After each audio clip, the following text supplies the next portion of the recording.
मैं अपनी बात रखने से पहले उपस्थित मंच पर जितने भी महानुभाव हैं, साधु संत जितने भी हैं, इसके अलावा सदाकत धर्म के जितने भी भाई बंधु यहाँ बैठे हुए हैं, उन सभी को सादर प्रणाम। छोटे बच्चों को मेरा प्यार। आप सबको पता है कि अपने यहाँ पर जो हिंदू सम्मेलन हो रहा है, ये सम्मेलन क्यों हो रहा है? अभी संत साहब ने बताया कि ये राष्ट्रीय शिक्षा स्वयंसेवक संघ है, उसके 100 वर्ष पूरे हुए हैं और उनका एक ही काम है, सारे हिंदुस्तान को क्या करना, एक करना, कोई जाति पाति में हमें नहीं बांटना। मैं तो ये भी कहती हूँ, क्योंकि हम सब कहते हैं हिंदू मुस्लिम भाई भाई, तो मैं मुसलमानों को अलग नहीं मानती, क्योंकि जो मेरा आज टॉपिक इन लोगों ने मुझे दिया है, मैं उस पर गौरवान्वित हूँ और मैं इन सबको धन्यवाद भी देती हूँ कि इन्होंने मुझे बोलने का मौका दिया। आपको पता है कि मुसलमान होने से या जाति पाति में अलग अलग बंटने से कोई फर्क नहीं पड़ता। फर्क पड़ता है तो परिवार का, संस्कार का, क्योंकि मुसलमान हमारे अलवर के राजा थे जिन्होंने महाराणा प्रताप के साथ सहयोग किया था, तो हम कैसे भूल जाएं उन लोगों को। हम चाहते हैं कि वो भी हमारे साथ हिंदू बनकर रहे, हिंदुओं के साथ मिलकर आगे से आगे कदम बढ़ाकर चलें। सबको मालूम है अपने समाज की सबसे छोटी इकाई कौन है? परिवार। सबसे छोटी इकाई कौन है?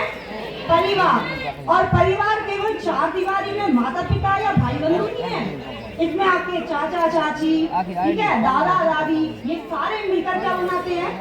परिवार बनाते हैं, है ना? तो परिवार और संस्कार दोनों एक दूसरे के पूरक है, दोनों साथ चलते हैं। यदि संस्कार हमारे अच्छे हैं तो हमारा परिवार सब जगह मान सम्मान पाता है।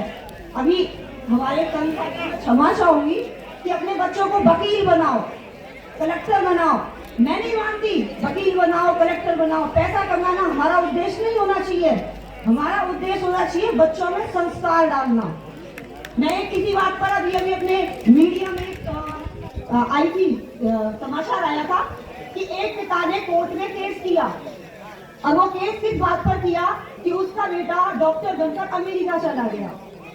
ठीक है, बूढ़ा बड़ा, जब माता पिता बूढ़े बड़े हो गए तो उनका सहारा कोई नहीं था, तो पिता ने कहा कि मुझे केस करना है। बोले किस पे करना है? मेरे बेटे पे करना है।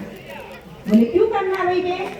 तो भाई ऐसा है कि मुझे क्या मेहनताना चाहिए, क्योंकि मैं अब अकेला रह गया, हाथ पैर मेरे चलते ही नहीं है, तो फिर आपको क्या करना है कि मुझे उससे मतलब मासिक खर्चा चाहिए।